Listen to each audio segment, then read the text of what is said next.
Hello, my friends. Welcome to the Collector RC. Oh no, it's not a 24 video.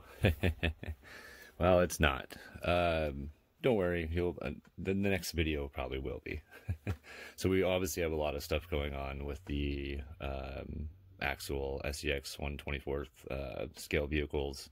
Um, Specifically with my favorite, the blue Jeep, well now blue, but the Jeep GLU. But today we're actually going to go over the TRX4, and we're going to go ahead. We're deciding here because we've got two options today. So we've got this one, and then we've got this setup that I'm going to show you here in a sec. Sorry, I have a new parts box, and then I have a used parts box that's over there that you can kind of see right back there. How I deal. My new parts box is actually quite full, but it's because there's a lot of parts that I don't need yet, but might need in the future. But anyway, so we're gonna do. I want to do a winch setup. So we have different options. I'm gonna take off the body here. There we go. So you can see here, and yes, my car is on a lazy Susan. You can see here in the front we have a, kind of see, this is a, I believe it's RC Lions, brass weighted. I don't remember on the top of my head right now what the grams are. I'm sure I've talked about it, but it's a servo mount, or a winch, for doing a winch setup. It has the lead and everything necessary that came with it to do the winch, which actually I have it on a different servo. I'm just doing a test. You can kind of see through the plastic there a little bit. Maybe. Anyway, so we have a DSM off-road self-recovery system, and we went with the 20-inch. That's this guy here. So this is one option, which is what I originally wanted to go for with the TRX4. You can see in our other videos with the Cuz and his TRX4, he went with one of these as well, and I loved it. I mean, does have some minor drawbacks. It tends to, when used a lot, for some reason it starts to separate. The bindings they use just aren't good enough for long-term use. So, but I have a way to fix that. We're gonna fix that. So that is one option. The next option is this setup. Just something I picked off of Amazon. It makes it so I can control my servo. And then the servo we're going to test, again, we're going to test this servo first, which is just a 25 kg, I believe. It might actually only be, I think it's a 20 kg actually, servo. So nothing, I want to see, because if you understand servos enough, this servo should be able to handle more load than all those fancy scale winch setups that they have. Most of those are an average 6 pounds. This should do more than that. But to increase that, we're actually going to go higher with this guy, a cordless, and this is a 35 kg. So we had to decide which one of these we're going to use, because whatever one, whether it be this or this setup, the other one is going to go for the Jeep. And originally I wanted this one for the Jeep, because that is going to be my scale vehicle, and I don't have to worry about the scale points for that. I have enough scale points. And then this was going to be for the TRX4, hence why it's blue. But I already have servo mounted bumper mounts, or servo places on my bumper mounts, and one specific with the RC Lions is to make it, it already has a lead through, and it's already set up for one. So, but yeah, that's what we're going to do today. All right, guys. All right, so we switched it up a little bit. We're actually going to start with the Axle SEX 10.3, and the reason why is because during our little during the beginning there, I was going through the winch servo mounted parts, and realized I did not have the right connectors. So I'm going to have to either make the connectors or purchase a different setup for that. And I'm thinking we might go ahead and try. We'll get a servo, the right connectors for it. And then I'm going to go ahead and we're going to kind of put things to the test. I went ahead and we're going to put the RC four-wheel drive four-wheel drive, RC four-wheel, yeah, drive. We're gonna put their what was it, the 9.5 CTI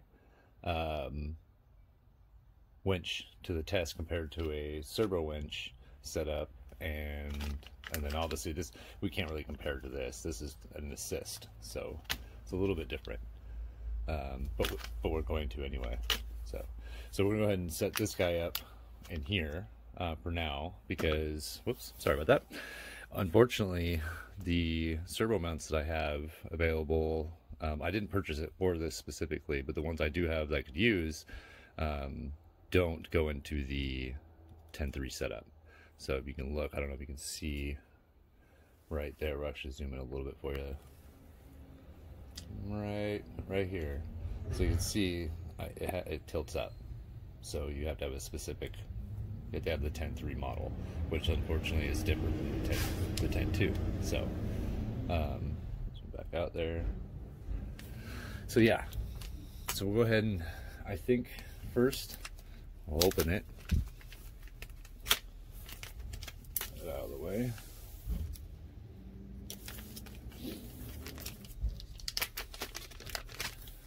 Cool little stickers they give you. Love decals. If you want to be represented, if you want to be represented, put stickers in your stuff. It's great. It's a great investment. We love stickers. Most of us love decals, so it's a good thing. All right, so this is what we're looking at. I know you can't really see the distance here because I'm kind of zoomed in a little bit. This is our hooks.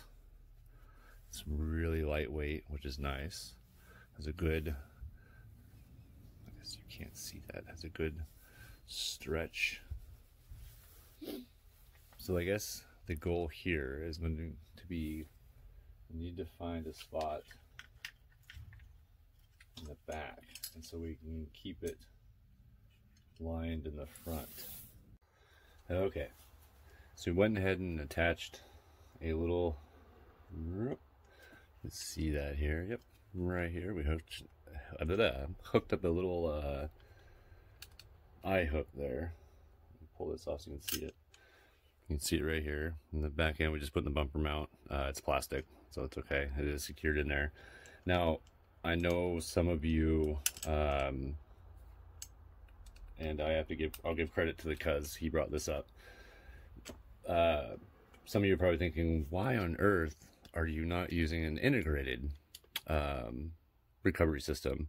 Integrated, I believe, if that's the right term, comes with a little spool, little pulley kind of looking thing. It's basically a little spool, and then a attachment point, and you would actually, it goes through your RC, it actually wraps around and then goes back up through again and reattaches, and then is pulled, stretched, so that way all the, you're supposed to have less wear and tear on the cord.